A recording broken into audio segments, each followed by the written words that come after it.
Assalamualaikum warahmatullahi wabarakatuh. Alhamdulillahi rabbil alamin. Wassalatu wassalam ala sayyidina Muhammadin wa ala alihi wa sahbihi ajma'in. Allahumma aftah lana hikmataka wa anshur ala rahmatika ya zal jalali wal ikram. Rabbi yassir wa la tu'assir. Rabbi tammim bi khair. Rabbi syrah li sadri wa yassir li amri wahlul 'uqdatam min lisani yafqahu qawli. Wasaddid lisani wahdi qalbi bihaqqi sayyidina Muhammad sallallahu alaihi wasallam. قال الشيخ المؤلف رحمه الله تعالى ونفعنا بعلومه وبركاته في الدنيا والآخرة آمين يا رب العالمين ولا حول ولا قوة إلا بالله العلي العظيم ولا حول ولا قوة إلا بالله العلي العظيم ولا حول ولا قوة إلا بالله العلي العظيم. Pertamanya Alhamdulillah kita dapat berkongsi lagi kitab Penawar Bagi Hati, dan kitanya masih lagi dalam perbahasan ataupun perkongsian ataupun huraian berkenaan dengan Bismillah ataupun Basmalah. Jadi sebagaimana kita tahulah, kalaulah sebagaimana kita tahu, kalaulah kita mampu untuk menghuraikan Bismillah ini, walaupun lafaznya tidak panjang, pendek sahaja, tetapi huraiannya mungkinlah kita boleh karang beribu-ribu kitab kalau kita berkemampuan. Namun oleh kerana kita di zaman-zaman akhir ini kurang berkemampuan, kurang kebolehan, kurang ilmu untuk menghuraikan Bismillah, jadi kita pun dapat huraikan, dapat tafsirkannya hanya sekadar yang kita tahu sahaja, sekadar yang kita belajar daripada guru-guru kita dan terujuk dalam kitab-kitab kita. Jadi kita sambung lagi dengan huraian Bismillah. Jadi perkataan lafaz Bismillah ini dimulakan dengan bismi, itu ba pada permulaannya. Bagaimana kita sudah maklum, ba pada Bismillah itu kalau kita lihat dalam ilmu nahu ataupun tata bahasa Arab, ba itu dipanggil haraf jar. Dan perkataan isim selepas daripada ba dipanggil majrur. Maka kalau kita baca perkataan isim selepas ba itu mestilah berbaris bawah bismi. Jadi perkataan ismi yang letaknya, duduknya, mauqi'nya selepas daripada haraf ja yakni ba, dibaca baris bawah pada mim pada perkataan ismi. Bagaimana kita tahu? Ismi itu kalau kita lihat huruf-huruf yang terdapat pada perkataan ismi, dia ada 3. Pertama alif ataupun hamzah, yang kedua sin, yang ketiganya mim. Maka oleh kerana sebelum daripada perkataan ismi, lafaz ismi itu huruf jar yakni ba, maka perkataan ismi mestilah dibaca baris bawah. Dia jadi segi i'rabnya majrur. Itu sedikit berkenaan tata bahasa Arab lah. Jadi bahawa pada perkataan bismi itu ditafsir oleh ulama-ulama kita bahawa situ dengan makna musahabah, berserta ataupun bersama ataupun bersekali maknanya. Musahabah ni boleh kita terjemah dengan berserta maknanya, boleh juga bersekali dan juga bersama. Jadi apabila kita gabungkan maksudnya dengan dengan makna bismillah itu, apabila kita memulakan sesuatu pekerjaan, suatu perbuatan, kemudian kita mulakan dengan bismillah, jadi bermakna aku mulakan kerjaku ini bersekali dengan bismillah, ataupun bersama dengan bismillah, ataupun berserta dengan bismillah. Maka dalam masalah karangan ataupun kitab, bagaimana kita sudah maklum bahawasanya sebuah kitab yang dipelajari ataupun yang diajar, maka pada sebuah kitab itu dia ada seorang pengarang kitab. Dan apabila ada yang membaca kitab, dia ada pembaca kitab. Dan apabila ada orang yang mempelajari kitab, dia panggil orang yang belajar kitab. Jadi kalau kita nak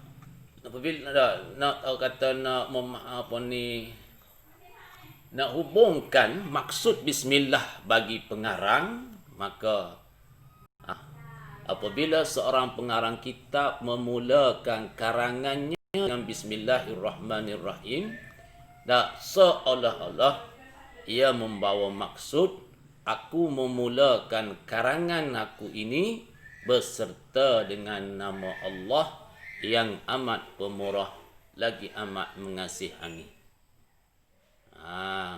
Sebab apa guna berserta ditafsirkan maksudnya dengan berserta? Kerana ba pada bismi itu ba musahabah, yang bermakna berserta, bersekali ataupun bersama. Dan maksud yang lebih panjang lagi, aku memulakan karanganku ini beserta berkat nama Allah yang Maha Pemurah lagi Maha Pengasihani. Itu bagi pengarang. Manakala bagi pembaca kitab, apabila dia memulakan bacaan kitabnya dengan bismillahirrahmanirrahim, dan seolah-olah ia bermaksud, aku memulakan bacaan kitab aku ini beserta dengan berkat bismillahirrahmanirrahim, beserta dengan berkat nama Allah yang amat pemurah lagi amat mengasihani. Kemudian bagi pelajar, penadah ataupun pelajar kitab, apabila ia memulakan dengan bismillahirrahmanirrahim, ianya membawa maksud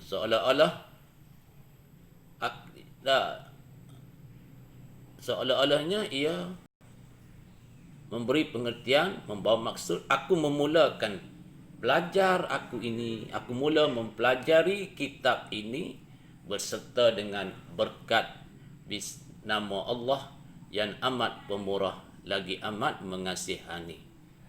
Itulah dia. Makna ba yang membawa maksud beserta, membawa maksud bersama, kebersamaan, dan juga membawa maksud menyertai. Itu dia yang disebut dalam bahasa Arabnya musahabah. Musahabah. Kemudian kita tengok pula perkataan ismun, yakni perkataan ismun ni perkataan isim yang letaknya selepas daripada huruf ba macam ni.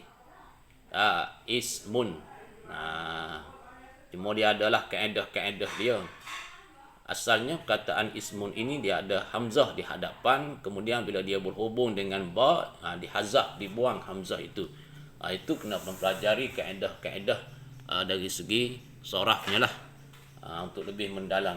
Sininya kita nak ambil maksud sahaja. Jadi perkataan ismun ini berasal daripada perkataan semu yang membawa maksud, yang bermaksud sesuatu yang tinggi ataupun sesuatu yang utama.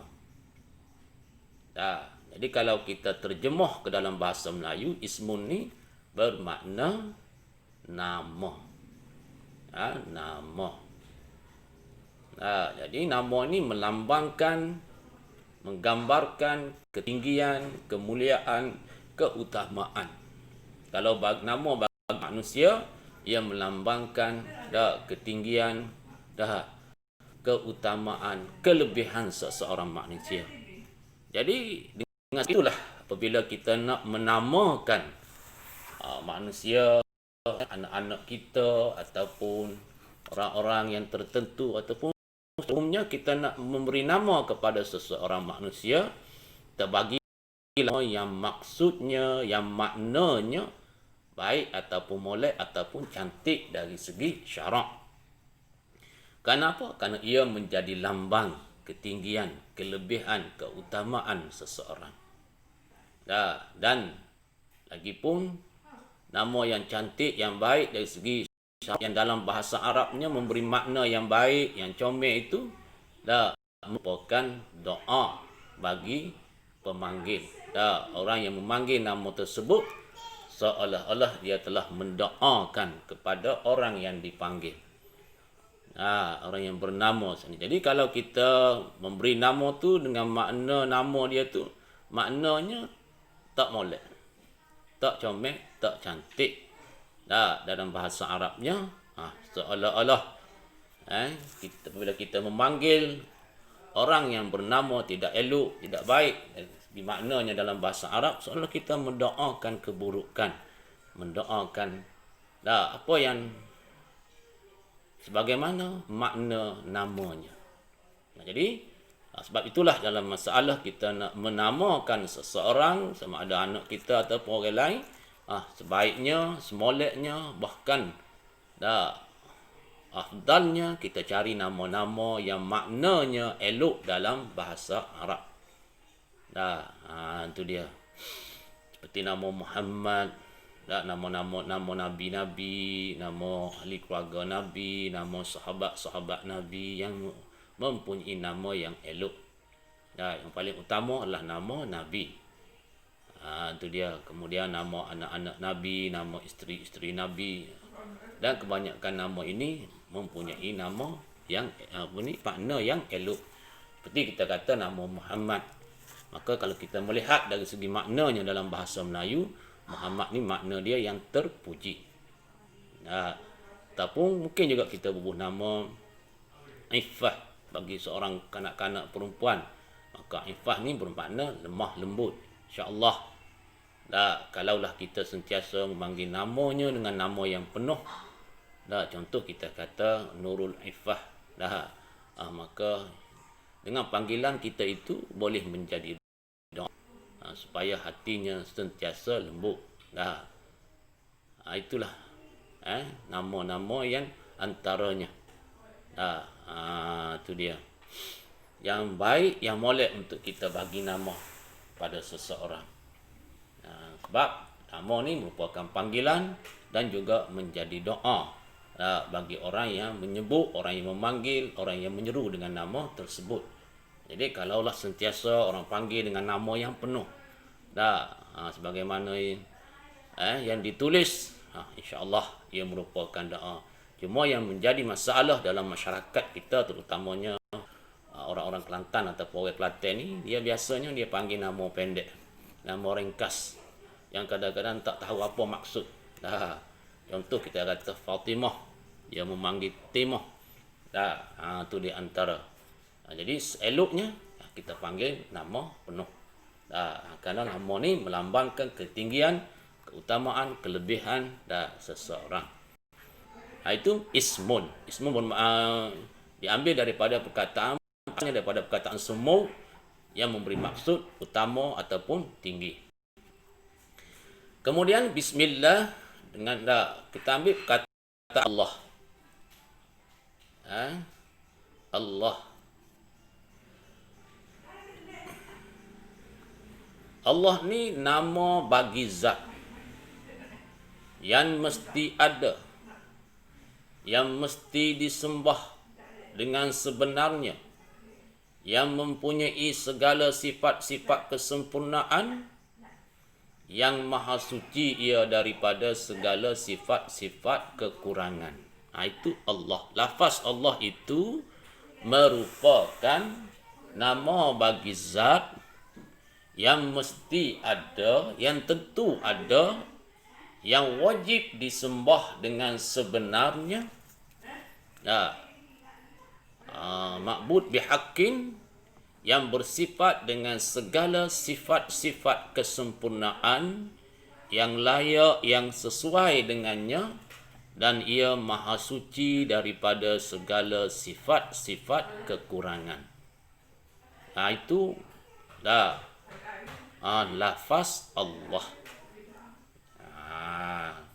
Bila sebut Allah ni, dia tu bukan Tuhan, dia hanya nama bagi zat. Kenapa kita kena bubuh nama? Supaya kita mudah menyeru, kita mudah meminta, kita mudah memanggil. Kalaulah tidak ada nama, macam mana kita nak panggil seseorang? Sebab itu penting sangat nama ni.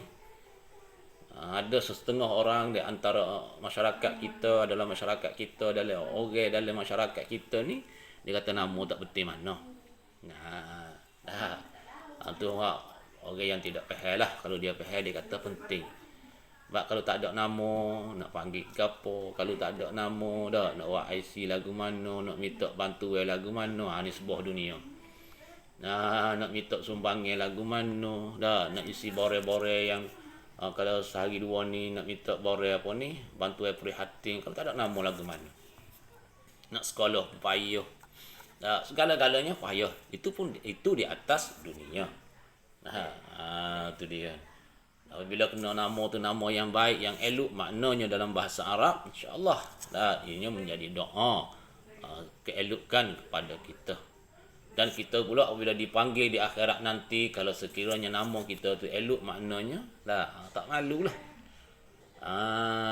Tidak menjadi keaiban kepada kita di akhirat. Kenapa? Kerana di padang mahsyar nanti, apabila adanya hisab, ada panggilan untuk dihisab amalan kita, semua manusianya berkumpul di sana. Maka kalau sekiranya nama kita tidak elok, maknanya dalam bahasa Arab, ianya merupakan satu keaiban. Ada satu benda yang memalukan. Kenapa? Kerana semua manusia yang berkumpul di padang mahsyar, bermula daripada Nabi Adam sehingga ke akhir zaman, ketika itu manusia semuanya memahami, mengerti bahasa Arab. Macam sekarang law ni sahaja. Orang yang tidak belajar bahasa Arab tidak akan pandai bahasa Arab. Yang belajar pun kadang-kadang sebahagian sahaja pandai. Namun di akhirat esok orang akan mengerti, orang akan memahami, orang akan pandai bahasa Arab. Inilah di antara salah satu sebab mengapa bahasa Arab ini sunat kita mempelajarinya. Kenapa? Kerana bahasa Arab ni bahasa di padang mahsyar, bahasa di akhirat, bahasa di syurga, bahasa Quran, bahasa hadis. Itu dia, itu kelebihan-kelebihan dia. Quran diturunkan dalam bahasa Arab. Jadi sebab itulah bagi orang yang berkemampuan, yang ada ruang masa, pelajarilah bahasa Arab kerana dia mempunyai kelebihan. Bahkan disebut oleh ulama sunat kita mempelajari bahasa Arab. Sama ada kita mempelajari itu dari sudut tata bahasa ataupun kita mempelajari dari sudut untuk kata komunikasi, pertuturan harian. Itu dia. Lebih-lebih lagi kalau kita mempelajari dari sudut tata bahasa, ianya akan memudahkan kita untuk mempelajari, untuk membaca kitab-kitab Arab ataupun kitab-kitab ilmu agama yang kebanyakannya dalam bahasa Arab yang muktabarnya. Sebab apa? Sebab kalau kitab-kitab agama yang sudah diterjemahkan ke dalam bahasa Melayu ni, banyak lagi kata kelemahan, banyak lagi kekurangan yang kadang-kadang boleh membawa maksud yang lain daripada maksud sebenar di dalam kitab-kitab Arab. Sebab itulah apabila kita nak membaca kitab-kitab yang diterjemah daripada bahasa Arab ke dalam bahasa Melayu, sebaiknya kita mempelajari bahasa Arab supaya kita dapat menjadikan kitab bahasa Arab yang asal yang diterjemah dalam bahasa Melayu itu boleh menjadi rujukan untuk kita apabila kita nak membaca kitab-kitab yang sudah diterjemah dalam bahasa Melayu. Sebab banyak boleh dikatakan banyak kelemahan dalam penterjemahan kita, tidak tepat maksudnya. Kalaulah Apa ni kitab tu kitab yang berkenaan dengan ilmu syarak, dia amat membahayakan, terutamanya ilmu usuluddin dan ilmu fiqh. Dia membahayakan kalau maksudnya berlainan daripada kitab asal. Sebab itulah penterjemahan ini sangat penting untuk diteliti, sangat penting untuk kita menguasai bahasa Arab. Dan juga ilmu-ilmu alat yang lain seperti ilmu balaghah, yang tekan dalamnya ilmu bayan, ilmu ma'ani dan badi' dan ilmu-ilmu lain. Itu dia. Okey. Kemudian kita pergi kepada ini lafaz Allah. Yang mana lafaz Allah ni sebagaimana yang kita tahu, ianya adalah nama bagi zat yang mesti ada, yang mesti disembah dengan sebenarnya, yang bersifat dengan segala sifat-sifat kesempurnaan yang layak dan sesuai dengannya. Kata orang tani, yang layak dan song dengannya. Dan maha suci ia daripada segala sifat-sifat kekurangan. Walaupun dia mempunyai sifat kesempurnaan, tapi sifat kesempurnaan yang layak dan sesuai dengan zatnya. Contoh kita kata, sifat kesempurnaan yang tidak layak dan sesuai dengan zat Allah Ta'ala ini, kita kata, kalau contohlah kita kata beristeri, mempunyai anak, itu dia. Jadi sifat tu nisbah bagi manusia adalah kesempurnaan. Seorang manusia yang sempurna ataupun yang tidak cacat pendengarannya. Itu satu sifat-sifat yang sempurna, yang mempunyai sifat kelakian yang asli, keperempuanan yang asli. Itu sifat-sifat kesempurnaan bagi manusia, namun ianya tidak layak dan tidak sesuai bagi Allah Ta'ala. Itu dia. Banyak lagi lah kalau kita mempelajari dalam sifat-sifat Allah Ta'ala ni. Apabila kita mempelajari sifat 20, maka kita akan berjumpa lah dengan perkara-perkara, sifat-sifat yang layak dan sesuai dengan Allah Ta'ala, dan yang tidak layak dan tidak sesuai dengan Allah Subhanahu Wa Ta'ala. Walaupun sifat itu dikirakan sifat kesempurnaan, nisbah bagi kita manusia ataupun kita makhluk. Itu dia.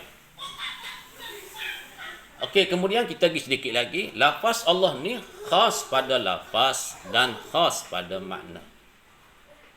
Apa makna khas pada lafaz? Ianya membawa maksud, ianya bermaksud lafaz Allah khusus hanya bagi zat Allah Ta'ala. Artinya, haram kita menamakan zat yang lain daripada zat Allah Ta'ala dengan nama Allah.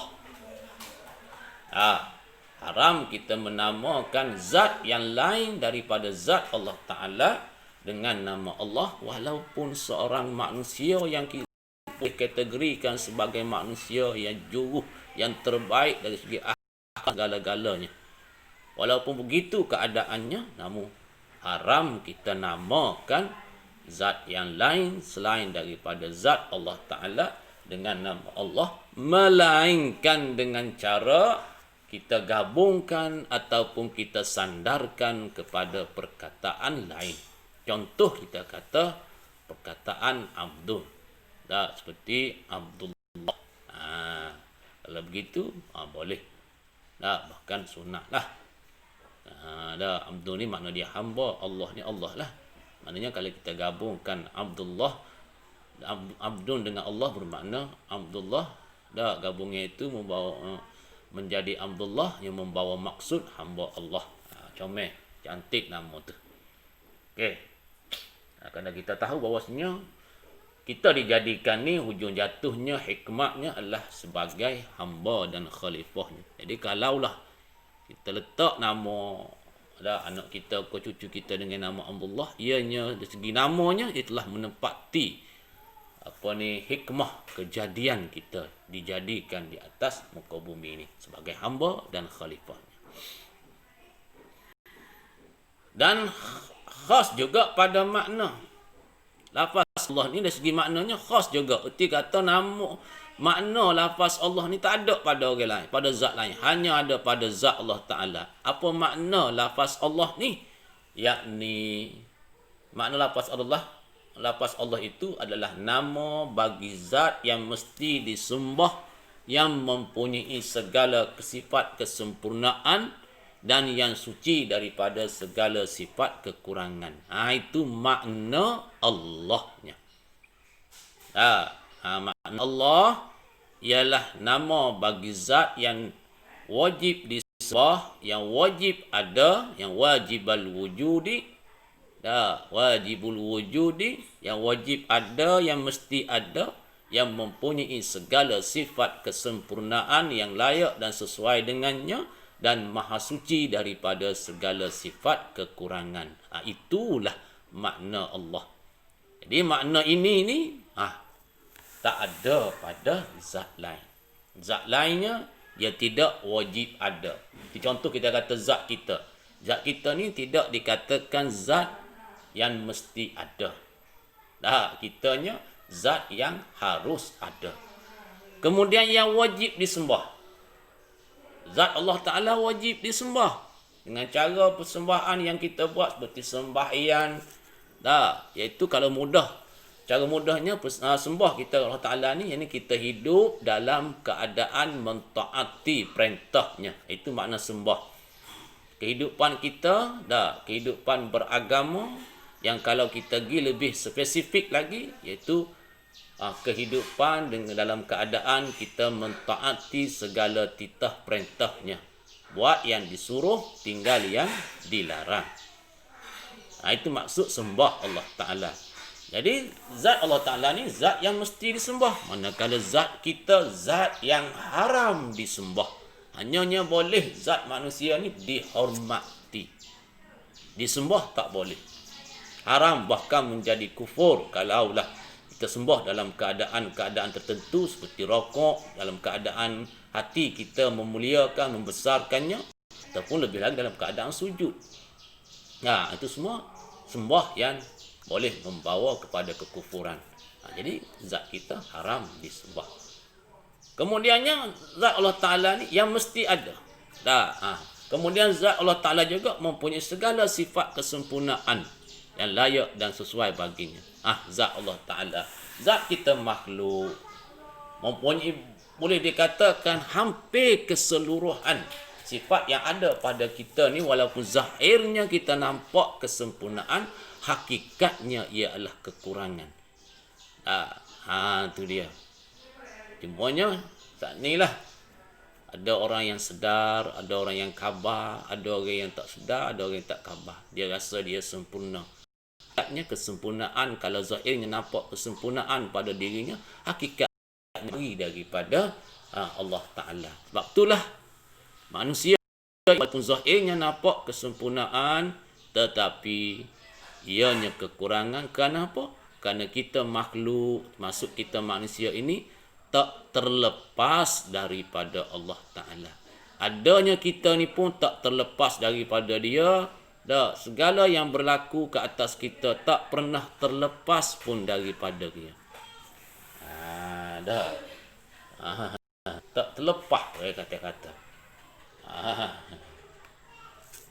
Di mana yang kita terlepas daripada Allah Ta'ala? Tak ada tempat, tak ada masa, tak ada ketika, tak ada keadaan yang kita terlepas daripada kita. Kenapa? Karena wallahu khalaqakum wa ma ta'malun. Allah Ta'ala yang menjadikan kamu dan menjadikan apa yang kamu lakukan, yang kamu usahakan. Itu tanda kita tidak pernah terlepas daripada Allah Ta'ala pada hakikatnya. Cuma kita diberi ruang, diberi peluang untuk berusaha dan berikhtiar. Namun walaupun kita diberi ruang, kita diberi peluang untuk berusaha dan berikhtiar, memperbaiki kelemahan dengan membuat sebab-sebab. Walaupun begitu, semuanya itu, usaha ikhtiar, sebab musabab ini tidak boleh menunaikan, meluluskan, menjadikan apa yang kita usahakan, apa yang kita buat sebab. Yang menjadikannya adalah hanyalah Allah. Itulah pada hakikat. Dan segala usaha ikhtiar kita, segala sebab musabab kita itu merupakan tempat untuk Allah Ta'ala letakkan hukum, jatuhkan hukum. Contoh kita kata kalau kita usahakan perkara wajib, kita usahakan perkara sunat, dah. Dikata Allah Ta'ala jangan kitanya buat perkara wajib, buat perkara sunat, kemudian diberi ganjaran. Seperti ini untuk kita diberi ganjaran dan diberi balasan. Kalau kita kerjakan perkara dan makruh, dia juga untuk diberi balasan. Jadi usaha ikhtiar sebab musabak ni merupakan platform orang ni kata ataupun landasan untuk Allah Ta'ala berikan ganjaran dan juga balasan. Kecek mudah merupakan platform ataupun landasan taklif syarak sahaja ke atas kita. Ianya tidak boleh memberi bekas, ianya tidak boleh meluluskan, ianya tidak boleh menjadikan sesuatu. Cukup setakat tu.